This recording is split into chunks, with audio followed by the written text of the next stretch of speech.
إبراهيم حنيفا وما كان من المشركين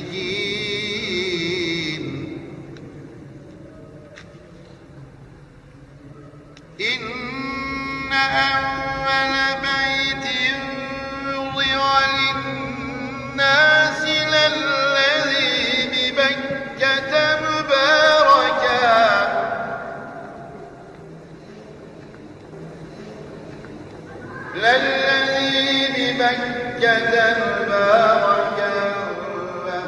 Ang pangalan ko po ay si Nasim. Tira po ako sa Caloocan, Phase 1. Tapos, ako po ay 11 years old na. Excited po ako nung darating na po yung Ramadan kasi siyempre magpa-fasting din ako.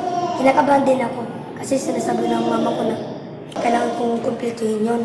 Kasi nung grade 3 ako, di ko na kumpleto. Ang dami kong bawas. Di ko na fasting. Tapos, nung nag-fasting na ako, happy din. Pag nag-umaga na po, kakain po kami. Gagawa po yung mama ko para pagkain namin sa pag-umaga. Kailangan po namin magpakabusog para di po kami magutom kapag nagsimula na pag bawal na kami kumain. Bilang isang ina, kailangan masiguro mo yung anak mo na nakakain ng maayos. Saka alam mong maganda yung kondisyon ng katawan niya, lalo bata yan. Kailangan ang mga pagkain na kinakain niya, masusustansya, may gulay. Sinasim kasi mula pagkabata yan, hindi siya mahilig sa gulay. Pero sa tuwing buwan ng Ramadan, naghahanda ko ng mga pagkain na yung alam kong gustong-gusto niyang kainin. Pero kailangan may gulay. Yun ang ginagawa ko sa kanya. At saka kailangan may prutas kami. Kasi yung Ramadan, walang palya yun, everyday yun. Kadalasan kasi yung mga kalaro niya hindi nagpa-fasting. So, nagtutuksuhan sila na sabi nila, hindi ako nagpa-fasting kasi hindi ko kaya. Pero si Nasim, ang nasasabi niya, ako nagpa-fasting ako kasi kaya ko at saka mabuti daw na gawain yung pagpa-fasting. Yung sambihan ako, nung nagdasal ako sa mga masjid, pagkalabas ko, meron nagpapaingit sa akin ng mga boto. Meron silang dalang pagkain, tapos pinapaingit nila sa akin, nilalapit nila sa akin. Nagugutom din ako minsan. Kasi nung una, kala ko madali lang eh. Tapos nung malapit na yung Ramadan, malapit na bukas na. Kinakabahan ako kasi baka di ko kayanin. Kaya yun, na-try ko. Natuto na ako mag-fasting. Minsan natuto siyang, wag na lang ako mag-fasting, Umi. Pwede bang hindi na lang ako mag-fasting muna kasi nag-fasting naman ako. Pero sinasabi ko sa kanya, mas maganda yung wala kang malaktaw, lalo't wala kang sakit. Yun ang sinasabi ko sa kanya. Huwag mo na lang isipin yung na nagugutom ka. Magbasa na lang ng Quran, minsan matulog na lang para makalimutan mo yung gutom. Siyempre, nag-aalala ko kasi alam ko ang feel ng nagugutom. Pero sinasabi ko lang sa kanya, kapag sinabi niya, Mami, nagugutom na ako, uhaw na ako. Sabi ko, mag-taste ka muna kasi ako rin sobrang uhaw na ako. Tigasin mo.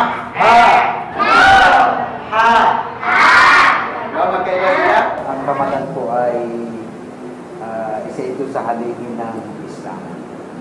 So, hindi siya pwedeng kaligtaan ng bawat Muslim sa dahilan ay ito ay obligado.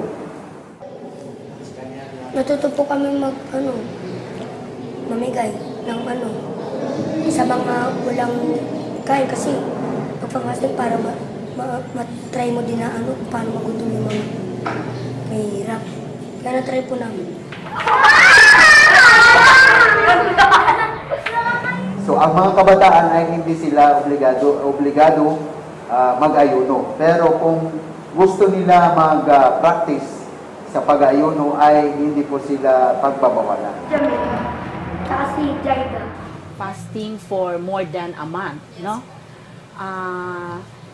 Honestly, as a general pedya, ano yun eh, hindi kami masyadong nagre-recommend ng fasting. So, what can I say about that? We don't usually do that. We don't usually do fasting for kids na 11 years old. You refuse to eat or you do not eat, no, there was no intake. Number one, stomach upset, gastritis, o nasisikmurain. Yun. Basically, yun ang pwedeng ano mo. Kasi normally, dapat every 3 hours, 4 hours, ganyan, meron kang kakainin. Kapag kami ay nagayon, no, halimbawa kumakain kami ng madaling araw, tapos the rest, hindi na kami kumakain maghapon. Yung fasting kasi, kung bawang to get blood chemistry, yung sa blood chem lang, once mo lang naman gagawin yon. Pero fasting na dire-diretso, parang hindi rin talaga recommended. Ang naidudulot ng Ramadan pag-ayuno sa mga kamusliman, unang-una ay natututo sila mag-tiis, yung pagpapatawad. Pangalawa ay nararamdaman nila yung nararamdaman ng mga mahihirap. Pangatlo ay nagiging ikhlas, ibig sabihin, dalisay ang kanilang gawain para lamang sa dakilang lungsod. When it comes to their religion, syempre, we have some respects to their practice. Pero meron naman palang kakainin. The usual, if they miss their breakfast, lunch, or pero after that time, pwedeng kumain. Yung na-miss nila, pwede nilang kainin during that time na pwedeng kumain.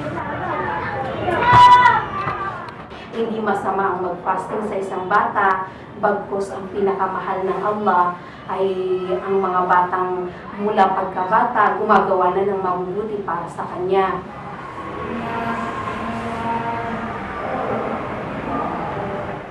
Iniling ko po sa una na sana mapunta kami sa paraiso, tapos lahat ng pamilya ko sa lahat kami mapunta sa paraiso. Wala naman po yan sa kung masarap yung pagkain nila, at least na makakain ka. At least masaya ka, at least masaya ang pamilya mo. Hindi yung may hindi ka sa iba, dapat makontento ka sa buhay mo.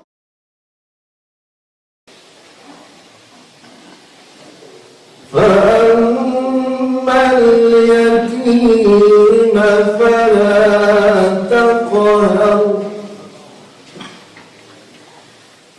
وأما السائل